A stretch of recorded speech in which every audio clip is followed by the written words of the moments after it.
And the Jewish people also have to be modest, not to show off. Only then we will be blessed and protected from evil eye. Now, Yaakov is giving blessing to Yosef first, and now he's about to bless his grandchildren. Verse 17, Yosef saw that his father continued placing his right hand on Ephraim's hand, even though he was younger, and it displeased him. So he supported his father's hand to remove it from upon Ephraim's head to Menashe's head. And Yosef said to his father, "Not so, father, for this is the firstborn. Place your right hand on his head." But his father refused, saying, "I know, my son, I know. Although I cannot see, but I can feel which one is the greater one. Yes, your firstborn will also become a nation, and he too will become great. Yet his younger brother will become greater than he, and his offspring's fame will fill the nations." From Menashe came Gidon, the judge of Israel, and from Ephraim came Yehoshua, the leader of the Jewish people after Moshe. So Yaakov said to Yosef, children of Ephraim are going to be greater, and that is why I'm giving him the foremost blessing. Verse 20, now Yaakov blesses the boys. So he blessed them and said, "By you shall Israel bless." Now on page 275. "May God make you like Ephraim and Menashe." This is the blessing that the Jewish people give to their children every Friday night. We say, "Yasimcha Elohim ki Ephraim v'chi Menashe." May God make you like Ephraim and Menashe. We wish upon them that they should be righteous, and even though we live outside of the land of Israel, they should be just as loyal to Judaism and to Hashem as Menashe and Ephraim were, even though they were born and lived in Egypt. Verse 21, then Israel said to Yosef, "Behold, I'm about to die. God will be with you and will bring you back to the land of your forefathers.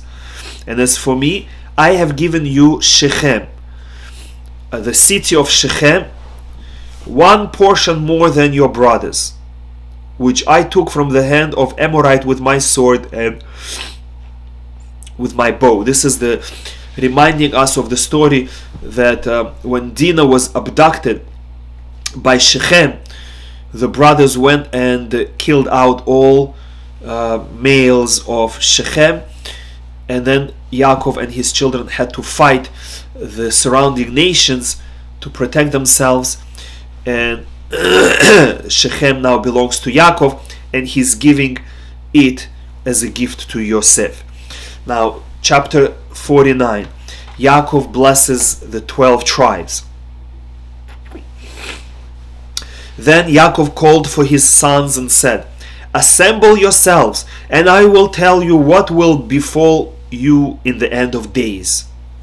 Gather yourselves and listen, O sons of Yaakov, and listen to Yisrael, your father." Now, Yaakov really wanted to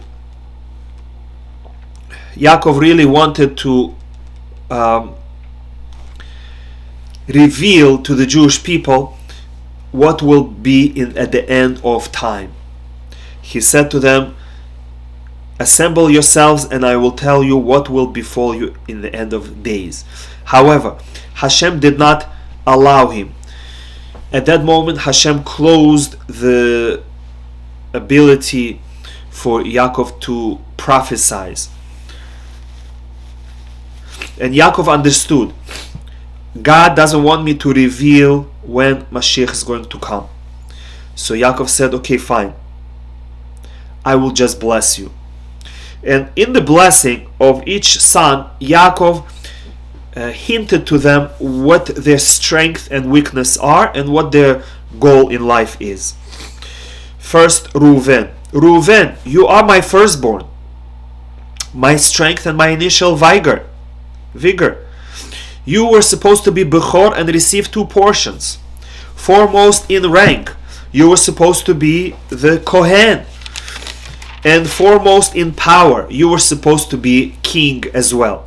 Reuven, as the firstborn, was supposed to receive 2 portions, become Kohen, and be the king. However, we're on page 277. Water-like impetuosity, which means you rushed to do something without consulting others. When you moved my bed from one tent to another. Therefore, you cannot be foremost, because you mounted your father's bed. Then you desecrated him who ascended my couch. So therefore, Reuven lost all 3 portions. Yosef became the Bechor and received 2 parts in the land of Israel, 2 tribes. Yehuda became the king, and Levi became the Kohen, the servant of God. Now, blessing for Shimon and Levi. Shimon and Levi are comrades, friends. Their weaponry is a stolen craft. This is a reminder of what they did with Shechem, that they went and they fought them with swords. And Yaakov tells them, our power is in our mouth, not in our swords. You use the power of Esav. It's as if you stole his blessing and went and killed the Shechemites. Into their conspiracy may my soul not enter. This is a prediction of what is going to happen with Korach, that is from the tribe of Levi, the rebellion of Korach, and the story of Zimri from Shimon, who is going to bring the Midianite woman and sin with her publicly. So Yaakov says, into their conspiracy may my soul not enter, may I not be mentioned when they do sins. With their congregation do not join my honor, for in their rage they murdered people, referring to Shechem, and at their whim they hamstrung an ox. An ox refers to Yosef, because these 2 brothers, Shimon and Levi, they were the ones that decided to kill Yosef, and later because of that Yosef was sold. Accursed is their rage, for it is intense. Yaakov doesn't want to curse them, rather he curses their anger. This is a lesson for us, that we shouldn't identify the person with a negative character trait and say you are this, but rather we should say you have it and it's not good, but you yourself are good. You yourself are good, but your rage should be accursed, and their wrath should be accursed, because it is harsh. I will separate them within Yaakov, and I will disperse them in Israel. The tribes of Shimon and Levi did not receive their own land. The tribes of Levi received 48 cities throughout the land of Israel, and the tribe of Shimon received multiple cities within the land of Yehuda. But they didn't live together, and that was because Yaakov recognized that if people of Levi and Shimon are together, they are hot-headed and they might conspire and do bad things. Therefore, sometimes it's better for people to be separate. They shouldn't do bad things. Now, the blessing of Yehuda, verse 8. Yehuda, you, your brothers shall acknowledge, which means you will be the king of the Jewish people. Your hand will be at your enemy's nape, the back of the neck, which means you will pursue them and you will strike them on their backs. You will be victorious. Your father's sons will prostrate themselves to you. Again, that Yehuda will be the king. Verse 9, a lion's cub is Yehuda. From the prey, my son, you elevated yourself. He crouches, lies down like a lion, and like an awesome lion, who dares rouse him? The scepter shall not depart from Yehuda. This is the prediction that the Davidic dynasty will be preserved, that kings will always come from the tribe of Yehuda. The first king was from Binyamin, Shaul, but that was a temporary state of the event. But afterwards, the kingship was transferred to its rightful owner, the tribe of Yehuda, and it stayed like that until the end. And in the future, when Mashiach comes, the kingship will again be in the hands of Yehuda. Nor a scholar from among his descendants, which means the Talmidei Chachamim, the Torah scholars, will always be from the tribe of Yehuda. Until Shiloh arrives, and his will be an assemblage of nations. This refers to Mashiach. Until Mashiach comes, the people of Yehuda will produce kings and Torah scholars. And now, blessing that describes the richness of Yehuda's land. He will tie his donkey to the vine branch his donkeys fall, which means from one vine it will be enough grapes to fully load a donkey. He will launder his garments in wine. He's going to have so much wine, you can say that it's like water. And his robe in the blood of grapes. Red-eyed from wine, they will drink a lot of wine like water, and white tooth from milk, and they will have many animals that give milk. Now, verse 13, the blessing for Zevulun. Zevulun shall settle by the seashores. He shall be at the ship's harbor, and his last border will reach Sidon. Zevulun will be a merchant traveling on boats to faraway land, doing business. Verse 14, the blessing for Yisachar. Yisachar is a strong-boned donkey. He is very hard-working. He rests between the boundaries. His land will be on the border of the land of Israel to protect against foreigners and to fight.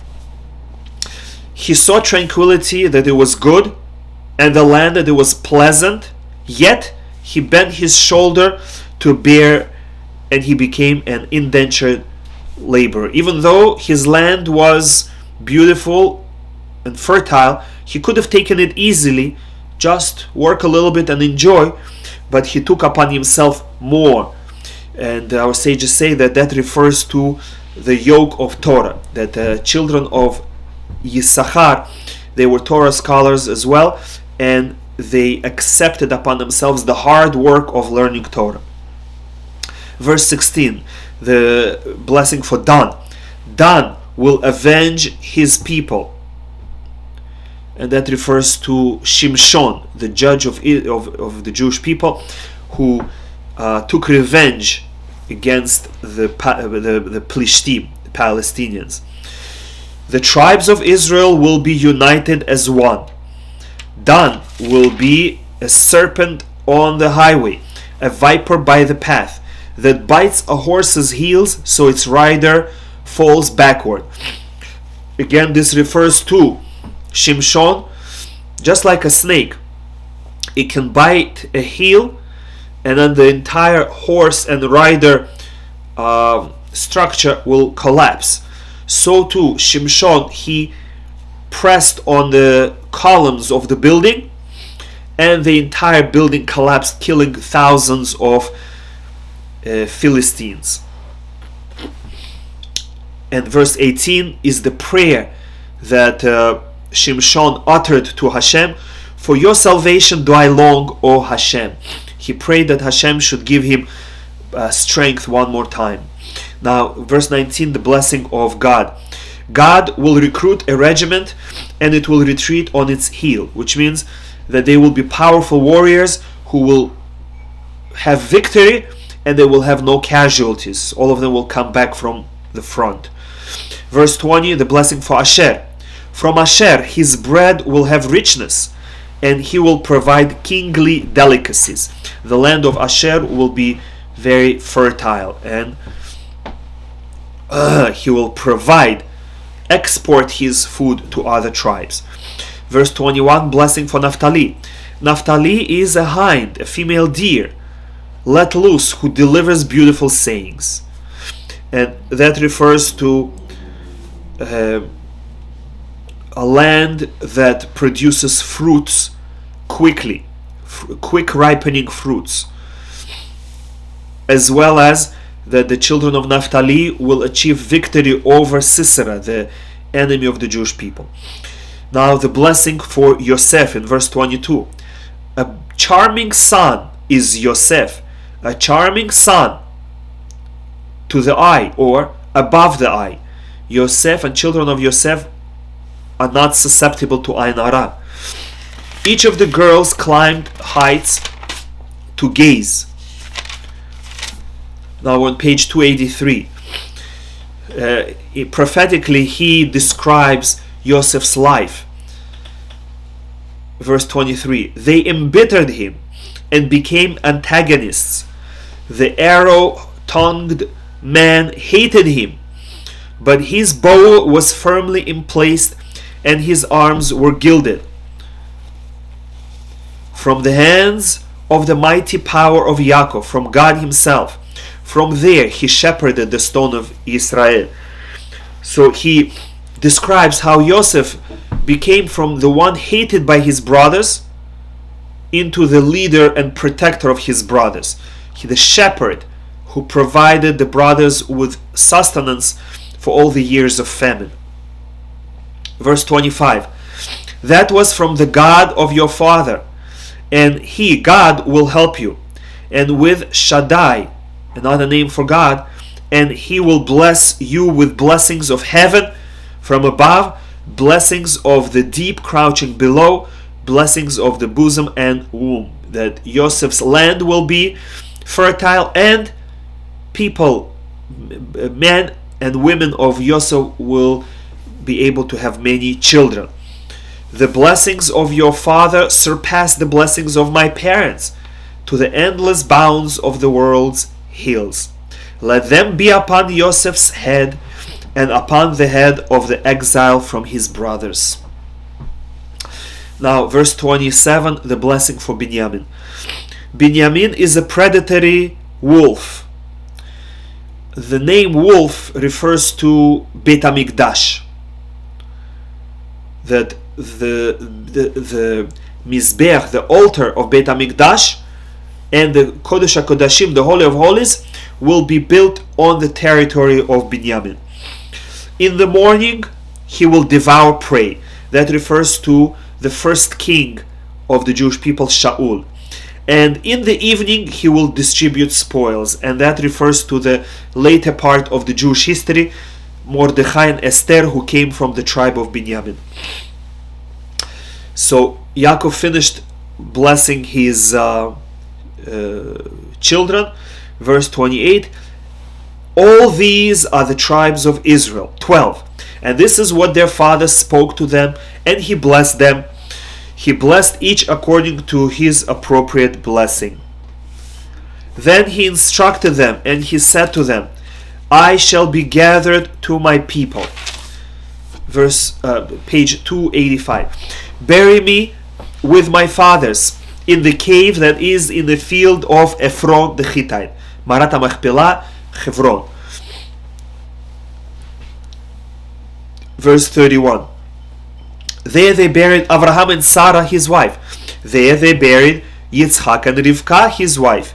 And there I buried Leah.